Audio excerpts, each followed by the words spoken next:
In today's short talk, we're going to be talking about the munch, the insatiable hunger you get when you smoke weed or you have weed edibles. Now, I was an avid weed connoisseur for about 4.5 years, on and off, and I'm about 8 months sober now, which is fantastic. And what I used to experience, as does pretty much every weed user in the world, is you get this absolute insatiable munch. You have to eat. You get the munchies. You just need to fill that thing full of food. And I had a thought of what this actually is the other night, because I've been meditating now for a very long time, and I've been doing a very vast spiritual endeavour for the past few months. And what I thought to myself is, I wonder if the munch is actually an ego reaction to what is actually a very meditative plant. This is a plant medicine. Weed is a psychedelic. So when you go into the weed space, you can sit there, you can meditate with it, and you can use it as the tool in which it was actually brought to you for. It's therapy. You can go into some extremely deep meditations and go into some extremely amazing places when you shut your eyes and you just be in that moment. You experience, you really feel the active experience. It makes you very, very present. And what I think the munch is I think it is a way of the ego avoiding being in that presence. Because, of course, presence for a lot of people is extremely uncomfortable. Meditating is extremely uncomfortable. Sitting still is uncomfortable.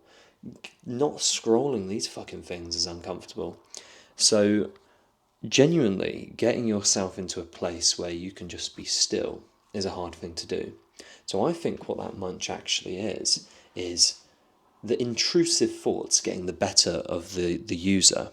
And for me especially, I would kind of hold off for quite a while before I'd go on this mega munch. I'd keep it to the end of the evening as this kind of exciting ritual.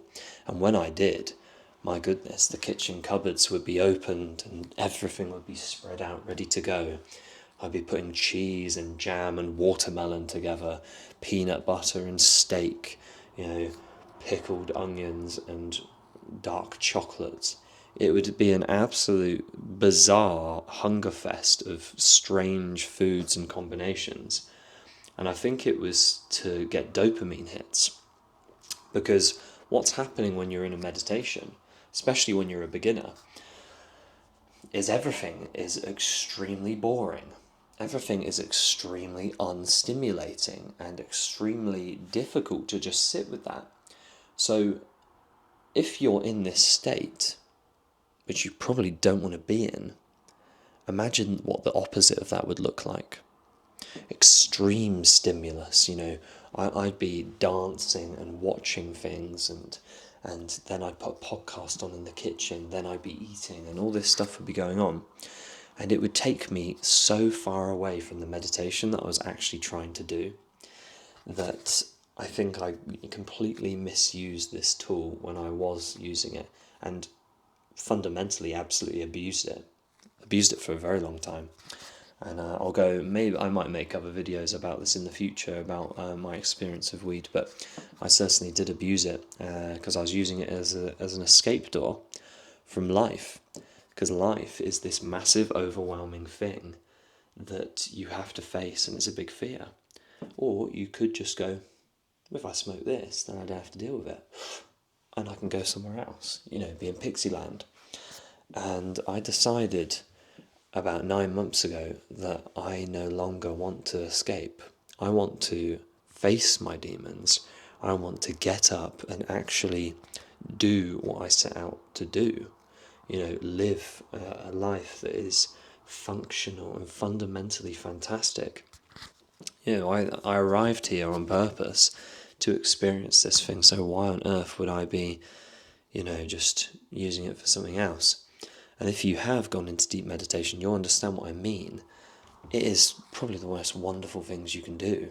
It is a really special thing. It's brought me so much happiness and just deep connection, and it is what it really is doing is you're coming into it, you're identifying all the parts of yourself that don't feel good, and you're removing them, and then you're just feeling what is left, and that feeling, that essence left, is absolute love and absolute beauty. And then you come out, and then every single thing you see, even this, every single thing is intrinsically fantastically beautiful, and it is a truly wonderful thing to experience. Now, for my meditations, I use this, and this is an acupressure mat.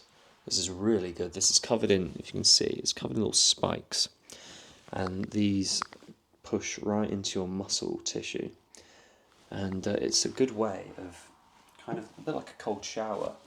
Is you are, well, stand on it now. It's like, oh, it's stimulating, and then you find with that direct pain, you're able to find relaxation in it. You allow it to flow around the pain, and not any longer be a thing that is discomfort.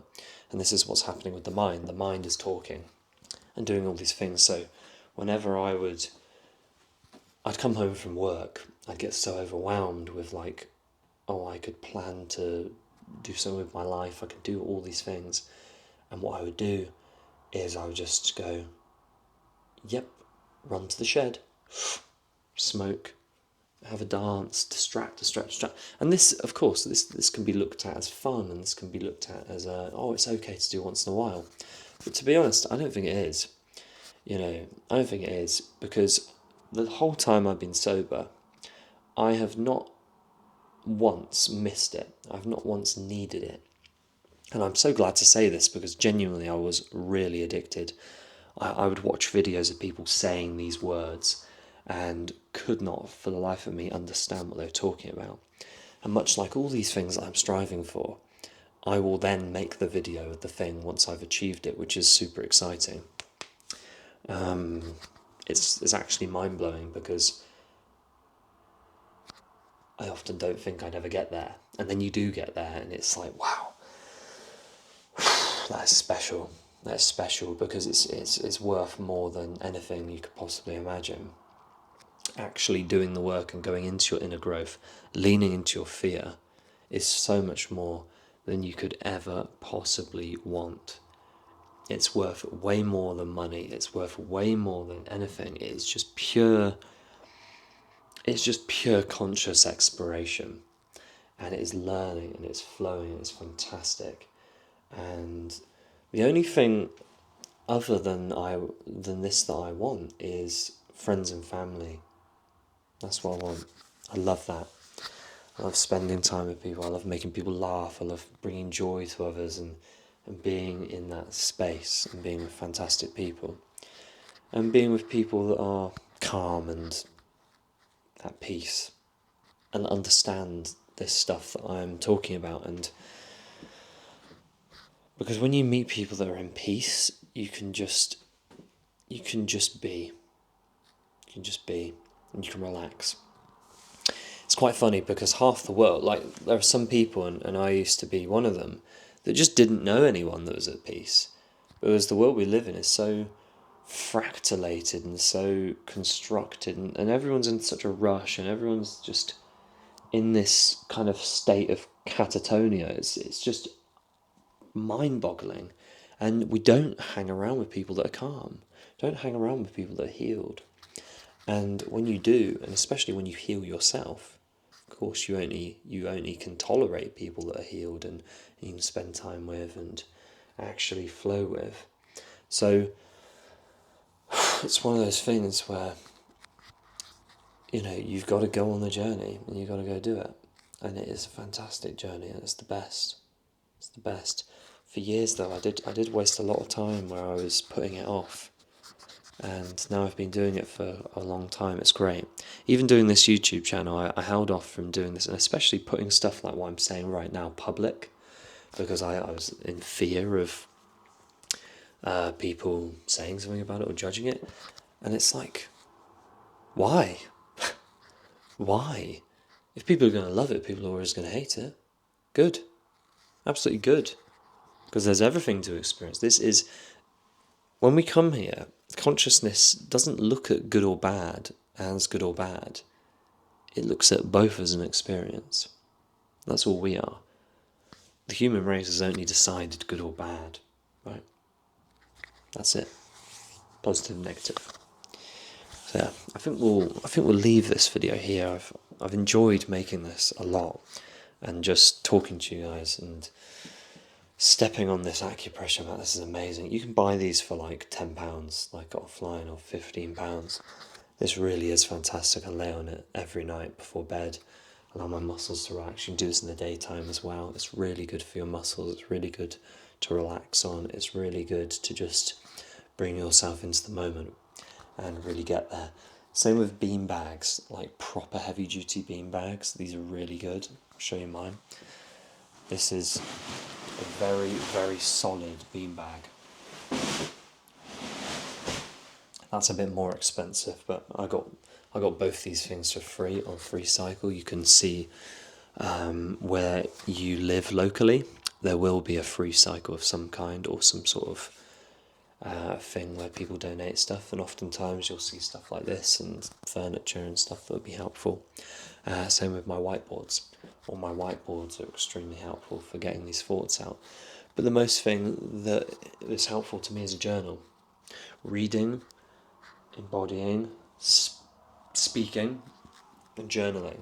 Journaling out all the sludge and keeping the important stuff for here to share. Yeah. I've also bought a Kindle yesterday, a second-hand Kindle. So we'll see how that's like, because I've got loads of physical books, and because I'm travelling, I'm travelling with a rucksack, right? And I can't carry them in there, unfortunately. So I'm going to test that out as well. So it's going to be really cool. But this has been a video about the Munchies, and we've kind of spoken about anything but the Munchies, so that's kind of funny. Anyway, doesn't matter. We'll make more videos like this, whatever. I hope you've really enjoyed. If you have, share this with someone you love, like and subscribe, all that jazz, and have an amazing day. And also, if you are struggling with cannabis addiction, just know you can get out of it. You just have to. The only way to get out is to realize where you're not enjoying it, and actually realize where you are, and outweigh the positives to negatives. Because it's very likely that the thing that you are enjoying about it is probably masking something. It's the enjoyment of the excitement of getting away from something. Because the only thing this ancient tool is used for is deep connection with yourself. And perhaps that is also what you're doing. So, it's not necessarily a bad thing. But for me, I realised how to connect with myself sober through going that way. And actually connecting with myself sober through the use of this psychedelic, along with many others. And I'm pleased to have gone so far in order to realise I didn't need to, and I can just do it here. So it depends where you're comfortable with, and it depends what's happening in your life. But if it really is fundamentally destructive, then take a good look at it and just realise its destruction, and realise the person you can be without it. And then just try and experience your sober self and get to know them, because it's likely you don't know them anymore and you've lost touch with that. Because I certainly did. I didn't have a clue who I was sober anymore, because I really just relied on this to be my life. So now I'm a sober guy, and I'm in these sober states, and experiencing life is so difficult. It's so much more difficult than the opposite, right? This is the difficult path. This is why there are heroin addicts. This is why there are alcoholics. This is why there are people that are materialistic and don't do anything with their lives other than chase, because they're not actually getting to know their true self, their true potential, and being who they need to be. And of course that actually is who they need to be in this certain moment. but oftentimes it's just a step-by-step process to where you are on the journey. So again, no judgments towards that. Just don't put pressure on yourself. Please, don't put pressure on yourself. Just look at reality for what it is. Go, fuck, am I a drug addict? Yes, I am. Let me get out of this. Let me seek help.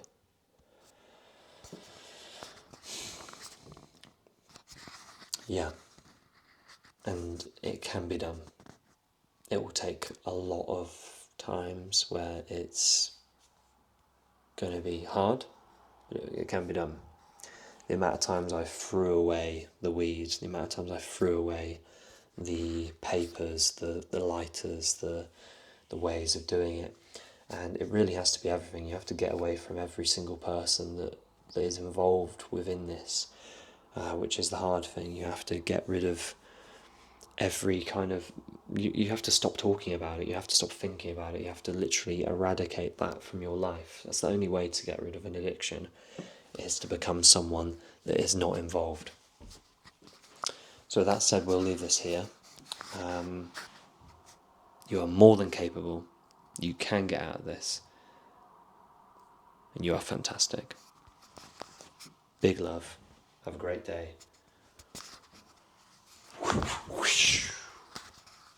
Yeah.